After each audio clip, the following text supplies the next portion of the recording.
Hola y bienvenido a nuestro canal, gracias por estar aquí. Continuamos con nuestros 101 trucos de Excel. Hoy te traigo un truco que es muy sencillo y que también te puede servir en esos momentos que estamos introduciendo datos y queremos hacerlo muy rápido. Voy a abrir una hoja nueva de cálculo y vamos a suponer que yo necesito crear una tabla y esta tabla, por la razón que sea, necesito que se duplique en varias hojas. Voy a crear varias hojas, voy a crear 5, podría crear 10 o 20 y vamos a suponer que vamos a crear un formato en la primera hoja, pero que quiero que simultáneamente se haga en todas las hojas al mismo tiempo. ¿Cómo vamos a lograr esto?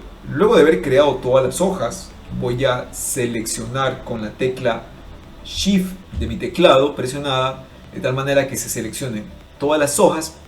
Me voy a ir y voy a comenzar a crear lo que yo necesito. Vamos a crear aquí un título. Ok, le voy a dar el formato adecuado, combinar y centrar. Le voy a poner un formato de título, igual acá, combinar y centrar. E incluso voy a cerrar acá abajo. Vamos a hacer una fórmula aquí muy rápido.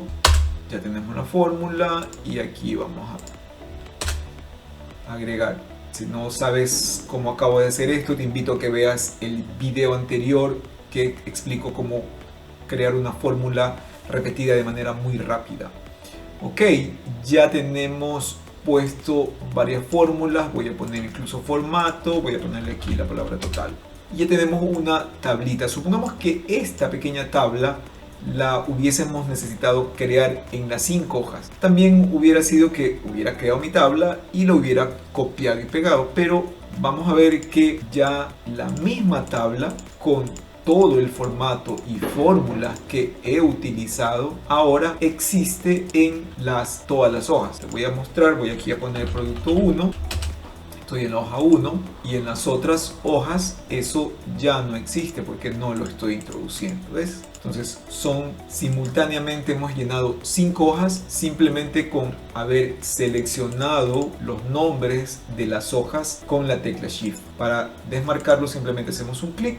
Eso era lo que te quería contar en este video. Gracias por visitar el canal. Si te gustó, déjame un like, visita nuestro canal y no te pierdas el siguiente video. Gracias y chao chao.